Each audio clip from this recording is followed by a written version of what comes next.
woman wants more from a man than he can provide, it can be dangerous. Most people would never dream of killing. For these women, murder was the answer.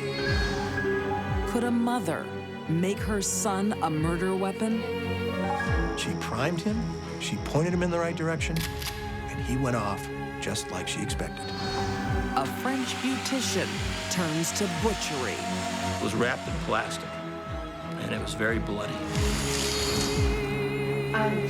And a wartime hustler promises sex, but delivers torture. In the context of the time, this is a really sensational murder. For these deadly women, a relationship is a match made for murder.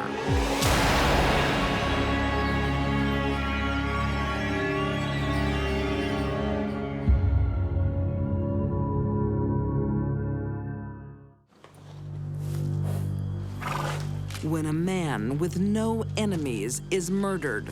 Everyone loves the guy. Just a country boy at heart. In the most brutal fashion. Neil was lying there, his face and head, I can only describe it as a bloody mess. Everything points to one bizarre suspect. This isn't a horseicide, but this is a homicide. Summer 1993. In Lanesboro, Massachusetts, an idyllic farm is home to Neil Olsen. A bachelor, he has no one to share the country life with until he meets Patricia Robinson. This is Hannah. Patricia was a divorced woman with 2 young children, and she met Neil Olsen, and, well, he instantly fell in love with her. 36-year-old Neil doesn't waste time on a long courtship. Will you marry me? Yes, I will. In the early days of the marriage, people said that Neil and Patricia seemed like 2 young kids in love, just 2 soulmates who had found each other. Neil is soon not only a husband, but a full-time stepfather to Patricia's children. Welcome. Good to see you. Come in. Hello. How are you, son? She had been previously married and had 2 children, Amanda and Christopher. And the 2 of them raised them in Lanesboro. So now that you're home, just to say welcome to your new home. I think for Neil, the relationship meant love and romance, and for Patricia, it meant financial security. Oh, thanks, Mom. That's so cool. Thanks, Mom. Well, it's from the both of us. Now we can keep track of you both. She had a nice place to live. Her kids had a roof over their head. Thank you. It's okay. You gotta turn it on. Like many children, Christopher goes off the rails in his late teens. I'm not doing this anymore. Christopher goes out, he gets a girl pregnant, has a child, and he doesn't take care of the kid. He's a bum, basically. He doesn't want to work, doesn't want to go to school. All he wants to do is party, drink, and do drugs. For hard-working Neil, it's behavior that won't be tolerated. He tries old-fashioned tough love to pull Christopher into line. Neil would tell Christopher, take that dirt out of the basement and haul it out. And when he was done, he'd tell him, now haul all that dirt back into the basement. No job, I have a point to it. You pick that up, or you're out of this house. Neil's methods of disciplining Patricia's children were pretty harsh and pretty unreasonable. You got me something to jerk off. I've had it with you, boy. You couldn't even look after your own kid. Christopher is starting to really hate Neil. Everything about Neil just rubs Christopher the wrong way. You disgust me. I want you out of the house. Good, I don't want to live here anymore. Patricia doesn't argue with her husband, but secretly keeps giving her son money.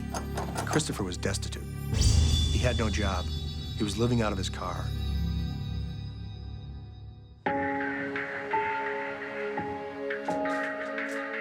It's not the only secret Patricia's keeping. She's up to her neck in debt. She had a video rental store, and then after that, a restaurant. And neither one of them did well.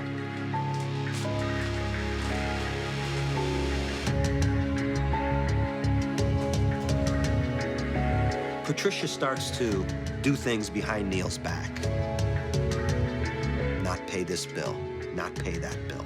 Fudge on the taxes a little bit. Her restaurant business is sinking. She owes this vendor, she owes that vendor. She's ciphering money from Neil from his sign business. She's taking money from here and putting it in here. Soon, there is no more money to shuffle around, and the bank threatens to take their home. Neil has all these animals, this big land, only a matter of years away from paying off his mortgage, and yet she was able to, in just a matter of years, sink them.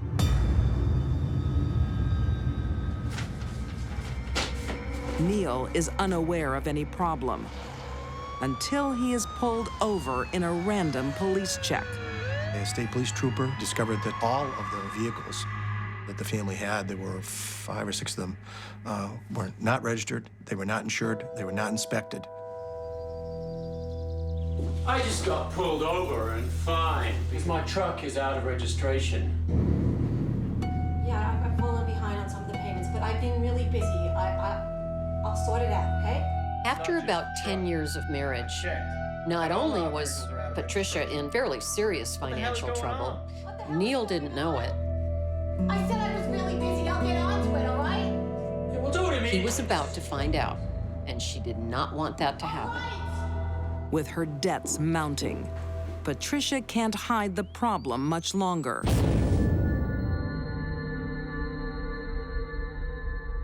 The closer he gets to figuring out exactly what's happened to all their money, that's when she starts leaning towards, gee, maybe Neil needs to go.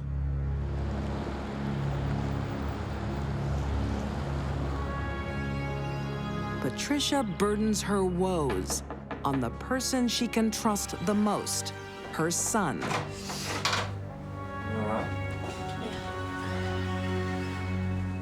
She knew he had a resentment for Neil, We had an argument. He's becoming unbearable. so she lied to her son, and she said Neil was beating her. Christopher believes his mother's allegations of abuse. She's a very manipulative person, capable of strong emotion, but I think that it's one of somebody who's an actor. Everything will be fine. Christopher, he starts thinking, you know what, maybe I should kill him for all he's done to us. Christopher will soon prove how far a son will go for his mother's love. Patricia Olsen's life is in turmoil. She is hiding huge debts from her husband, Neil, and spinning lies Unbearable. to get sympathy and help from her son, Christopher.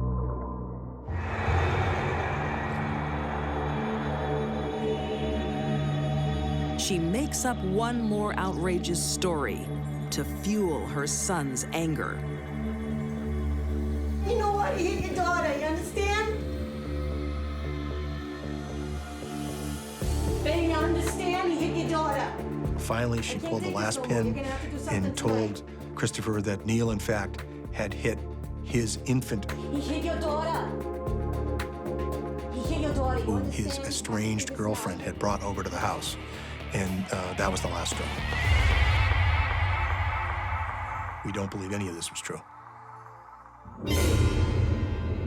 January 9th, 2005. The family fighting will come to an end. Neil is a guy of habit. She knows that he goes out to the barn every single night, 11 o'clock, to feed his horse, Hannah.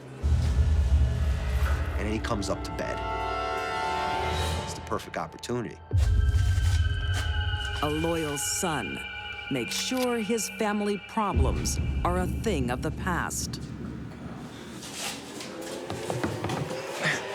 And he just can't face them. He closes his eyes. He He just fires.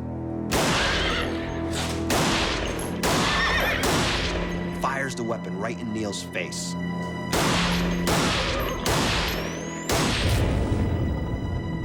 Neil was lying there, his face and head a bloody mess. He had been shot 9 times in the head.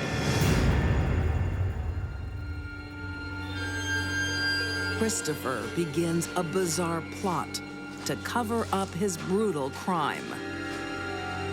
But Christopher now has to make it look like the horse did it. Let's blame it on the horse. So he gets a pipe and he just starts just jamming it into Neil's head and body. Making a bloody mess.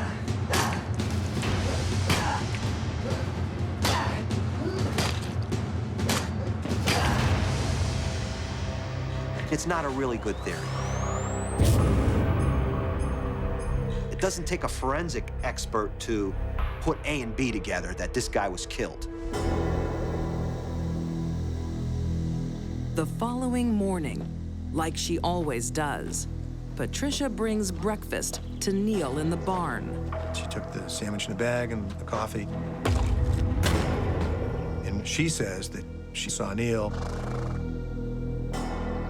became upset, went back inside, made a frantic sounding 911 call. No, he's not responding. They think he's dead.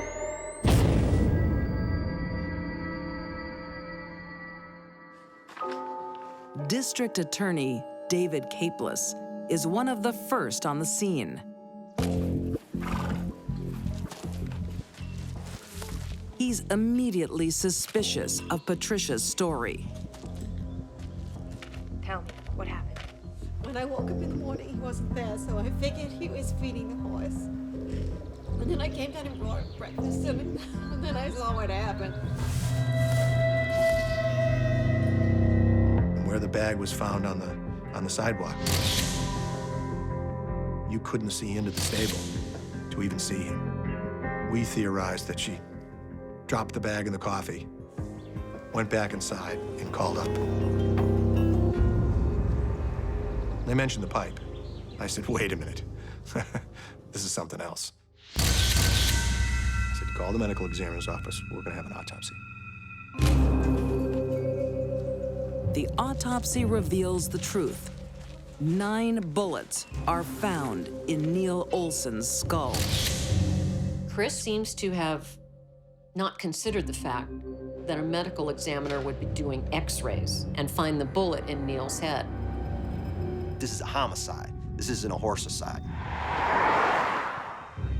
But police still don't know who is behind the brutal slaying of this loved local man until they hear that Christopher is mouthing off at a hotel. He opens up immediately, and right away they know that he is definitely not the mastermind. He made some mention about his mother and about his mother wanting him to do this. From that point on, the investigation not only was into Christopher, but also this potential link with his mother. Incredibly, Patricia claims she never heard a single shot. Patricia's story is she had this enormous headache and she couldn't sleep that well, so she took a couple of sleeping pills and that she was completely out. That's cruel and it's evil. Patricia is lying. Her story doesn't match the evidence. Discovered her cell phone, in fact, had been activated. She'd gotten phone calls, and even after 11:30, that the phone had been utilized by calling up and checking to see if there were any messages. 21-year-old Christopher Robinson pleads guilty to second-degree murder. He receives life, but is eligible for parole in 15 years. That sentence tells me the judge took sympathy on Christopher. He all of a sudden had all this remorse. He was being haunted by these visions. I believe that Christopher was pushed into doing something that he didn't want to do. May 23rd, 2006. Patricia Olsen is convicted of first-degree murder and sentenced to life behind bars with no parole. Would she have done it herself? No. I don't think she had the gumption to do it, but she could push somebody else to do it. She'll live out her days in the Massachusetts Correctional Institution, Framingham. Patricia would be classified as an extreme narcissist. Everything's about her, and all the people in her lives are players. And it's a stage that she has created in order to get what she wants. My advice is don't marry Patricia Olsen. You may end up dead.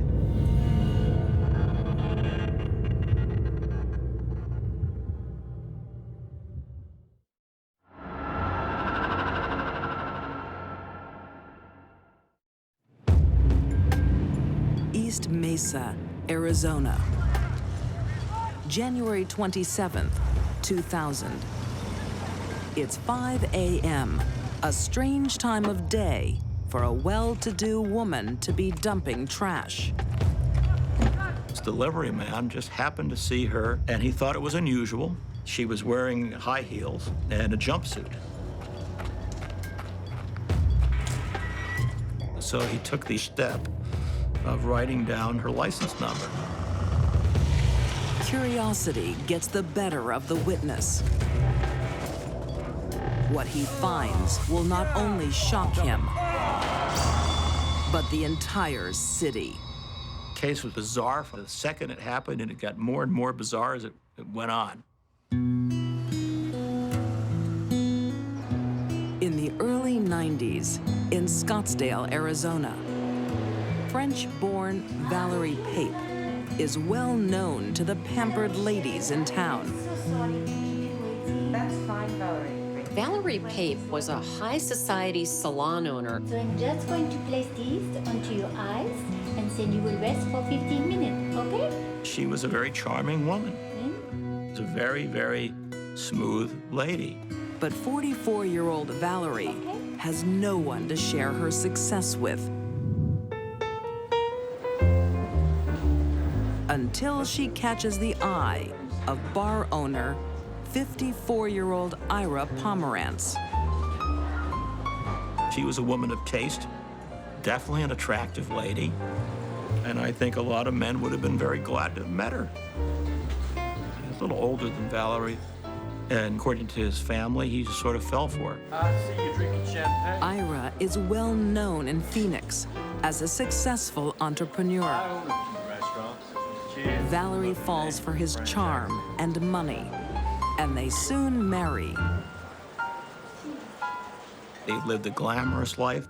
They lived in the McCormick Ranch neighborhood in North Scottsdale.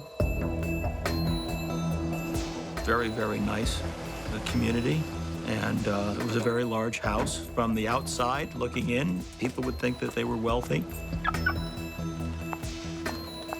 Valerie prides herself on her appearance and spends exorbitantly to keep up with the latest fashions.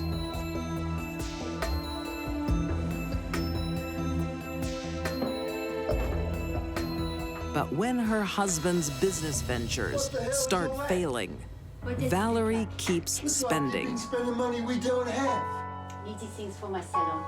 Why would you do that? Valerie bears the brunt of her husband's troubles. The marriage turns violent. You bitch! You can't talk to me like that. Touch me! Don't! Everything you own belongs to me. Go! You are useless! You own belongs to me. You take that crap back. You take that back. I hate you, you pig! Damn bitch! Get out! More than one friend of Valerie's told police they had seen her bruised and battered from domestic violence. There was no question what was going on. Valerie gets an old friend from France to come and stay with them. It doesn't help. It makes matters worse. Her husband's anger turns to jealousy. Do you mind speaking in English? This was an aggravation for Ira Pomeranz. We were just talking about the little cafe that is... To have a man living under the same roof with you and your wife. So certainly that didn't help. Shared breakfast a lot, did you? Her plan to protect herself has failed. Valerie decides to take more drastic action.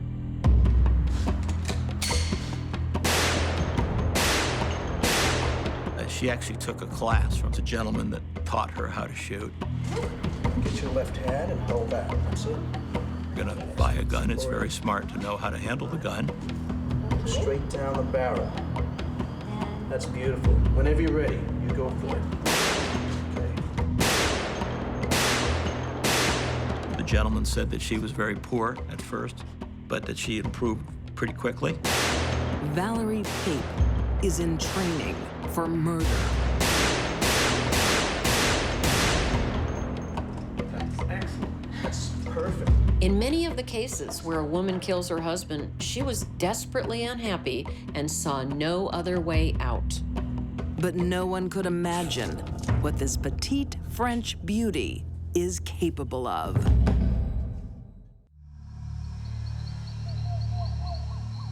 January 23rd, 2000. Scottsdale, Arizona. Valerie Pape feels trapped in an abusive marriage. Where the hell have you been? At workplace. There was a history of calls to the Scottsdale police. Scottsdale police had definitely been to their home. You tell me where you've been, or I'm gonna bust you up so bad you'll never work in your salon again. Touch me and I go to cops. She no longer wants to be with her husband, but wants a more permanent solution than divorce. I've had enough. I'm getting a divorce, and you're not getting anything. You hear me? Nothing. Most people have ups and downs in their marriages, but would never dream of killing their spouse.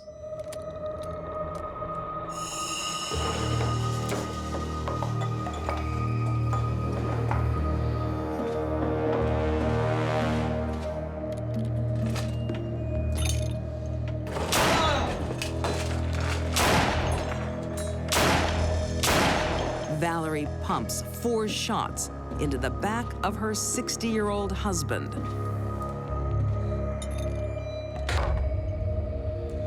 Mr. Pomeranz pushed her too hard, and she killed him.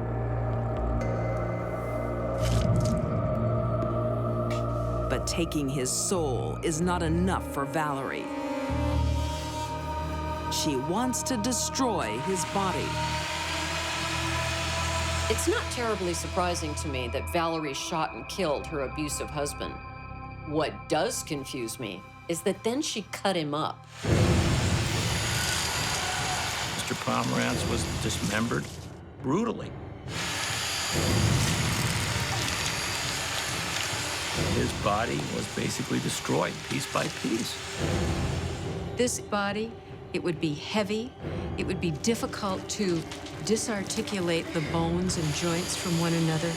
It would require a persistent amount of endurance. For 4 days, Valerie keeps the body parts at home. She had not planned how she was going to hide the body. Obviously, wherever the body was, there's going to be evidence, and the evidence could incriminate her. Panicking, Valerie drives across town and tosses part of Ira's body away like trash. You don't see people dismembered every day. You don't see people driving 30 or 40 miles from Scottsdale to discard a torso every day. So this was quite a case. This delivery man just happened to see her lifting this odd item out of her trunk early in the morning, and he thought it was unusual. She was wearing high heels and a jumpsuit.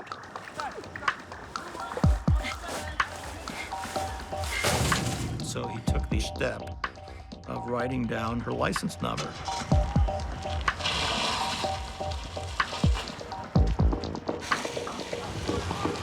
They found poor Ira's torso sitting there in the dumpster. Oh, head, arms, and legs were all missing. Battered women have been known to kill their husbands, to shoot them, but it's rare that they chop them up.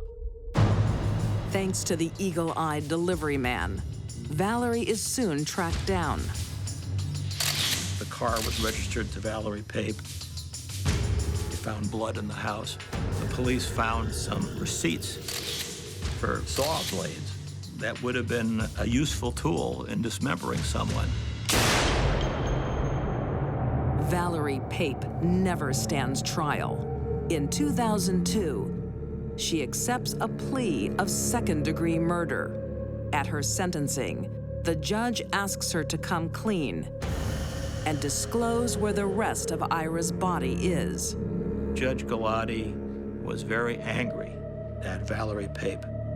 He begged her, more or less, please tell us whatever happened to the head and the legs and the arms of Ira Pomerantz. And she refused to give it up. Ira Pomerantz is still not properly laid to rest. Valerie Pape is sentenced to 16 years in the Arizona State Prison. She is eligible for parole in 2018. I don't think Valerie Pape is a natural-born killer. I think she snapped.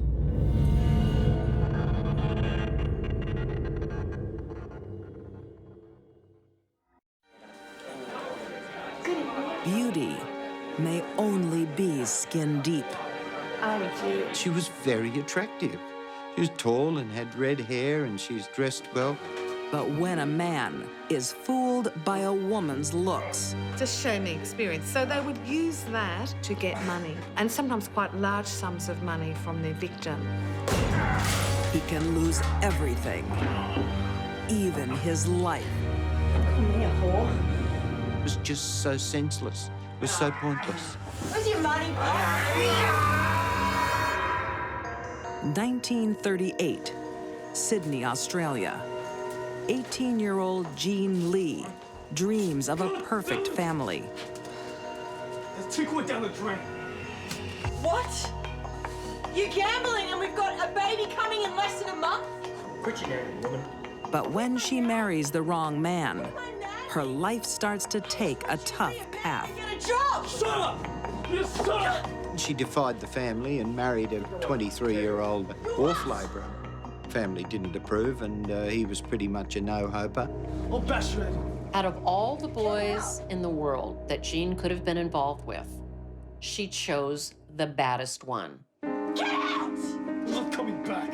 When Raymond walks out, he leaves Jean holding the baby. Raymond! She is bitter and destitute. Being left as a single mother leaves her in financial stress. There's not, for example, welfare support in the way that we'd know it now. There's also social embarrassment. And she is probably feeling fairly alone. After 3 years, Jean can't cope. She decides to leave daughter Jillian with Grandma. Hi, Mum. For good. Mum, I need you to look after Jillian for me, okay? You can't be serious. Please do this for me. I can't cope. You have to cope. You have to cope. I love. can't, Mum, please. Just, she's better off with you, okay?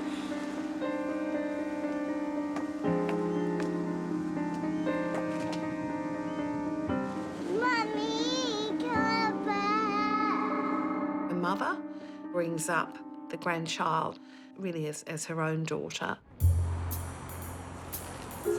The Second World War begins. Jean decides to take advantage of the influx of troops. You have the arrival of hundreds of thousands of American servicemen into Sydney, where she lived. There were different opportunities to make money. Cashing in on her good looks, she turns to prostitution. She was tall and had red hair, and she was very beautiful and used to wear lovely makeup and dressed well. In just a few years, Jean Lee is a changed woman. Her lifestyle shifts. She's drinking, she's associating with known criminals. she takes a second job as a barmaid and meets another bad boy, 29-year-old Robert Clayton. Robert Clayton is really the start of her association into more serious crime. And he's quite a skilled con man. He certainly has a bad temper and is fairly violent. Would you like another one? Tell you what, drinks are on me if you can choose which cup the coin is under. Well, I'm gonna go to bed. All right. Ready to do. Like Jean, he is also a user of men, and they hit it off. Jean was on a pattern of hooking up with guys who were not good for her. I'm Jane. Hey, Jean, I'm Robert.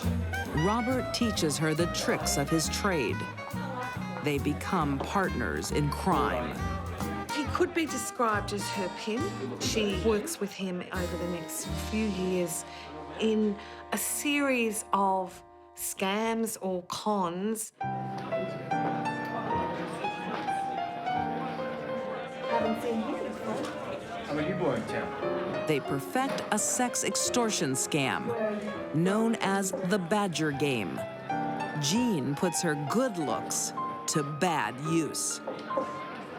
Jean, looking very glamorous, would strike up a conversation with a man.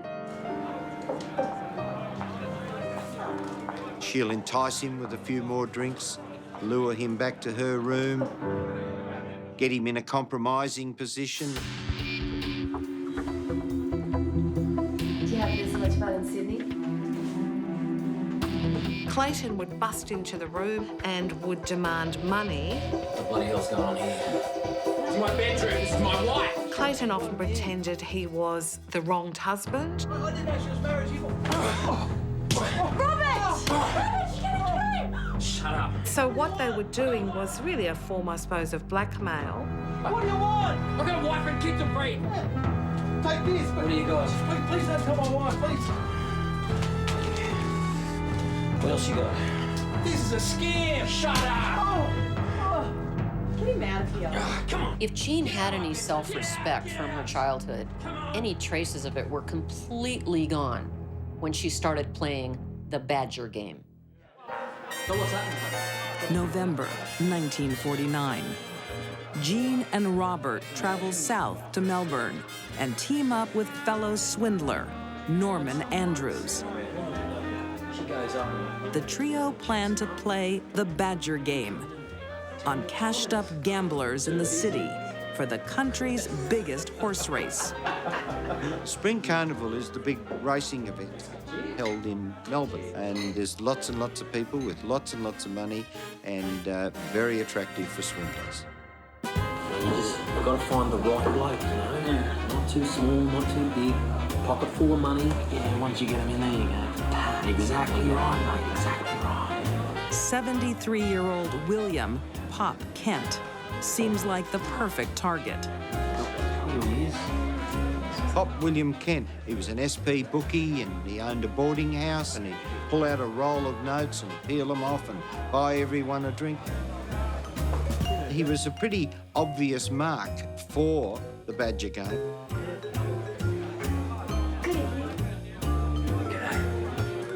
I'm Jean. Interesting day. Pop loves the women and falls for Jean's charms. Have you had a good day, Pop? He was very, very keen and interested. He wasn't married. He didn't have anyone to make any excuses to. This man is a funny man. It's the bomb.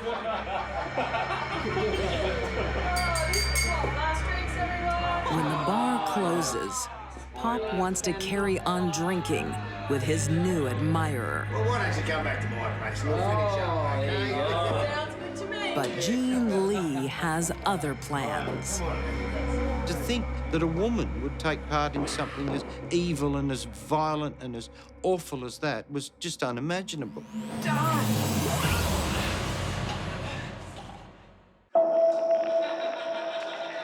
November 7th, 1949, Melbourne, Australia. Con artist Jean Lee has lured unsuspecting bookmaker William Pop Kent back to his home. You all right, Pops? Yeah, good luck. She plans to steal his cash in a sex scam called the Badger Game.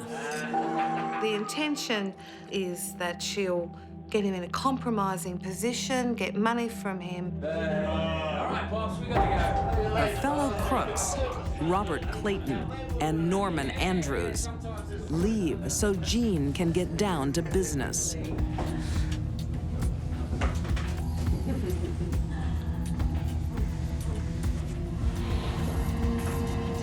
Jean Lee was trying to get his money out of his trouser pocket.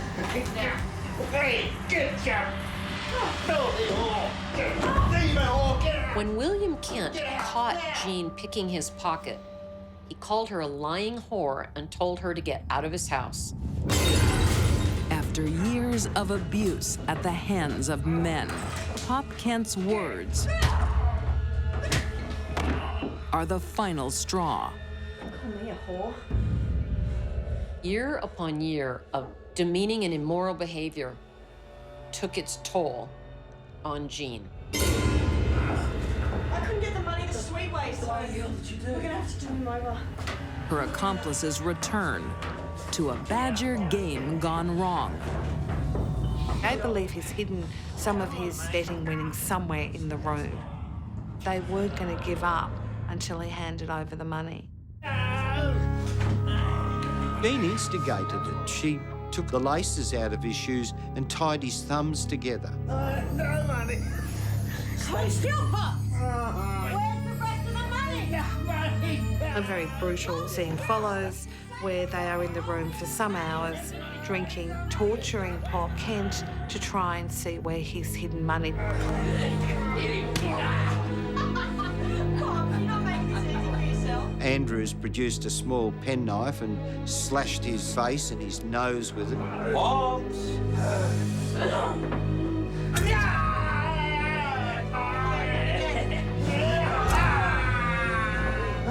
Come on, mate. Clayton lit a cigarette and buttered it out on the man's face. Where's your money, Pop?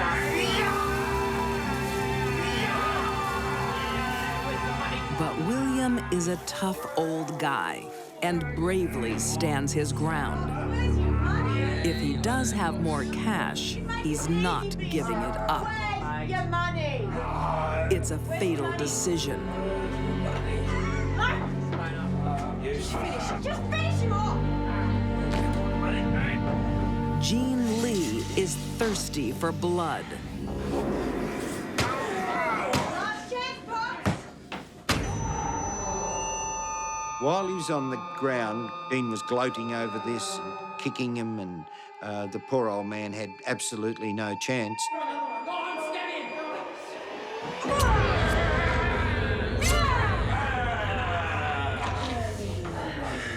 in! 99 Pops. Bye, Pops. Thanks, man, Pop. What begins as a sex scam for money ends hours later with the murder of 73-year-old William Pop Kent. The killers never find any hidden money. 99 Pops! 99 Pops! 9 Pops! 99 Pops! They said, "See you, Pop. Lovely, thanks very much for having us. Good night, sleep tight." Off they went, as if to say, well, when we left, he was just fine. Their arrogance will be their downfall. Cheers, cheers. They had acknowledged other people within the boarding house, so they were never going to get away with it. Within 24 hours, they were found in a room, still covered in Pop's blood.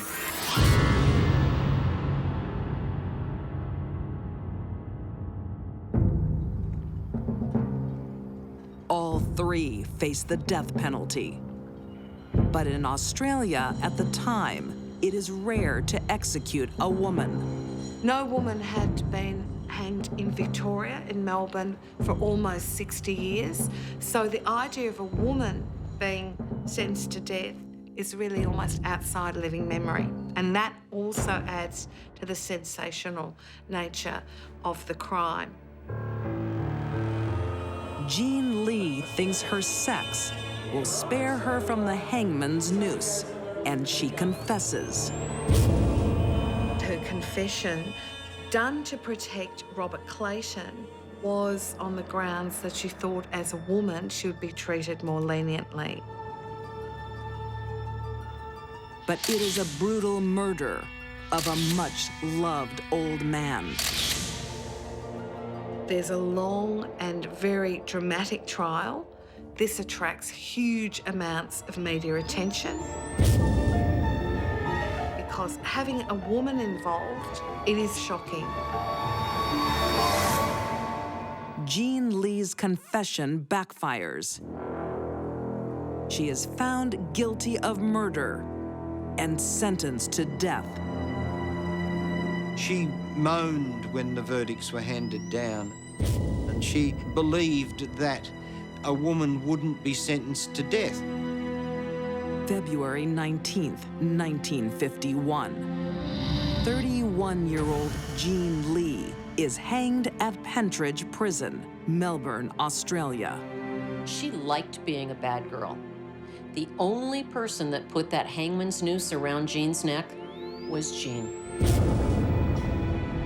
2 hours later, Robert Clayton and Norman Andrews suffer the same fate. In a twist, Jean's death helps keep future deadly Australian women alive. Her execution ultimately serves to forward the cause against the death penalty. There was a general consensus of opinion that hanging Jean Lee was extreme and that her sentence should have been reduced to life imprisonment. Jean Lee goes down in history as the last woman to be hanged in Australia.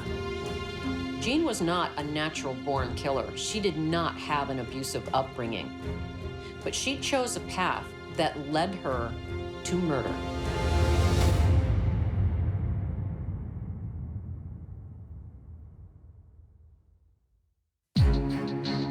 These deadly women wanted more from life than their men could provide.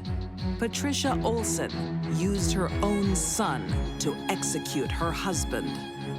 Valerie Pape dismembered and dumped her unwanted husband like trash. And Jean Lee lured an old man to his torturous death. These deadly women believed they had a match made for murder.